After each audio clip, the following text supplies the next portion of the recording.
Perception is a wonderful thing. Perception is a devious thing.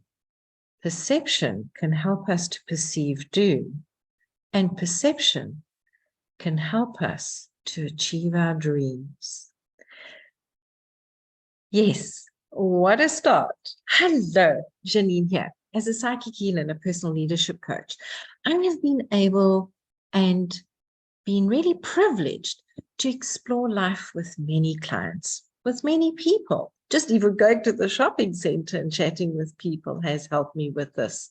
Watching how people interact and understanding, yes, Janine, you made a lot of mistakes while your children were growing up. You made a lot of mistakes after that. And you know what? We have experiences to have experience. And when we can shift that perception and pivot that perception, we shift the feeling. And guess what? We shift the way we're living. That is the important thing about perception. Yes, I may have been a grumpy mom. I was also a mom doing her best. I was a mom out of alignment with her purpose, what she was meant to be doing, and had no understanding and clue of what was going on. I didn't understand myself. I didn't understand others. And I thought I didn't understand others. The challenge is I actually did, and I couldn't marry it with what society told me I should be thinking and feeling. And when I was able to leave society's perception behind, society's beliefs behind, and step into what is for the highest of good, what would bring the most joy here? Where can this create expansion for everyone rather than constriction? It helped me to start growing, helped me to become consciously aware of my psychic abilities, my inner knowing abilities, and along the way, at each step, something stepped forward to help me move to the next point and the next point because I chose it to. I asked for it to come forward. Now, what's the reason for all of this? Well, the other day I was saying, well, who am I and where am I going? And I was really getting into a self-assessment, and it had been triggered by something a client had asked me. Also, I was writing an article for a magazine to explain what I do and how I do it. And I was like, well, what do I do and how do I do it? And what is the better way of doing it? And I picked up a book on human design. I'm a projector, 5-1 projector. And it said there, as a projector, you don't have to know who you are. The important thing is to know who the people are around you. And I went, now that's an interesting point of view. Because, and I meant that in a positive way, because being the healer type of healer I am, I pick up on other people's feelings with my body when I'm working with them. So it really was a great point when I learned to understand what I'm feeling so that I know what I'm picking up from other people. So I went, well, okay, if I'm not meant to know who I am, how am I meant to work with this? What am I meant to do with this? And what came forward was go with the flow. Go and understand, ask, is this mine? Is this somebody else's? Does this belong to me? Is this for me? Is this somebody else's? And slowly, slowly, as I started doing that and working with it, it started making a difference, and I was able to distinguish far more effortlessly what's mine and what's somebody else's. And on that point, I'd like to offer you a tip to help you with this. Those of you know I use the Access Consciousness. Whose is this? Is this mine? Return to sender with love and consciousness attached. And something else came forward the other day when I was working with a client. It's like just popped in, and I heard, what's mine is mine, and what's yours is yours. I get to keep what's mine, and you get to keep what's yours.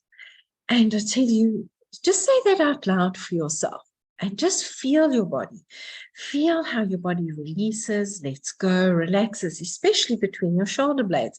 For some of you, it might be at the back of the neck. And just feel your body.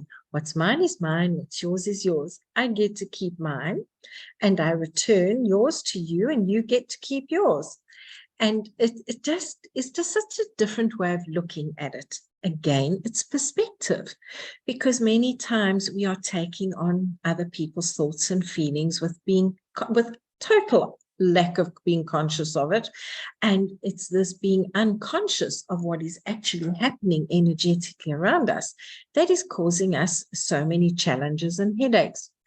For me, when I came to understand this, it made such an incredible difference in my life. And I was able to go, even if it is mine, it comes back to me with love and consciousness. Again, it's a perspective. It's a perception. How are we perceiving life? Are we perceiving life as attacking us? Are we perceiving life from the perspective of nothing good happens? And alternatively, are we making the conscious choice to see life from a perspective with the perception, because you're then picking it up with all 7 senses, physical and emotional and non-physical, that life is always working out for me. Getting into gratitude, understanding that sometimes what we appreciate and add value to our life, we may not in the beginning have gratitude for. We have no feeling of the energy of gratitude for it, and yet we value it because we know it's expanding our life. And then as we step into gratitude for the shifts and changes it helps us bring about, wow, it's just incredible how this makes such a difference. Working with energy for me, consciously, because I used to do it unconsciously before, and it wasn't always the highest vibrational energy because I was unaware of what was happening, although I've always had this inbuilt feeling of joy and looking to express joy and expressing that there's always a better way. There is a way to move forward. So again, I know that as a 5-1 projector, this is what I bring forward. I don't understand human design. So if you want to know more about it, reach out and I can refer you to professionals, or go and pop over to Google and have a look.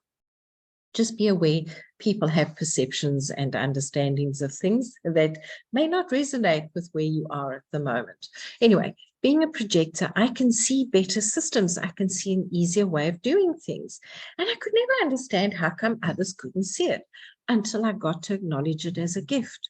So where do you do things so naturally that it's a normal perspective for you, and your perception is others should just be able to see it? What if it is out of alignment with who they are, what they do, and they would value your input when they ask for it? Or if you offer it and they say no, that's great, keep it to yourself. I will say one thing. For a long time, I had sticky notes up everywhere. Janine, if they haven't asked, keep quiet. Janine, if they haven't directly invited you to share, be quiet. So the fact that you're listening to this podcast, you're inviting me to share. You're inviting me to contribute to your life. And while you may not always be grateful for what I say, I hope that there's an appreciation within yourself that adds value to you as different ideas and concepts spark different thoughts and ways of growing within us. And again, that comes back to what perspective are we at, and what are our perceptions from that perspective? What are we seeing, hearing, thinking? Where is it coming through our filters, and how is it coming through our filters? And this is where gratitude comes in as well, because when we get grateful, even for things that may seem uncomfortable, and we say, okay, I'm grateful because this is expanding my comfort zone. I may not be grateful for the actual event that's happening. I can get into gratitude for the growth it's opening up for me. I can get into an understanding and start shifting my perceptions around it. Somebody was saying, I'm just trying to remember the example that was coming forward. Somebody was saying, the person's boat sank. They weren't happy. Well, the salvage crew were very happy because it was cash flow for them.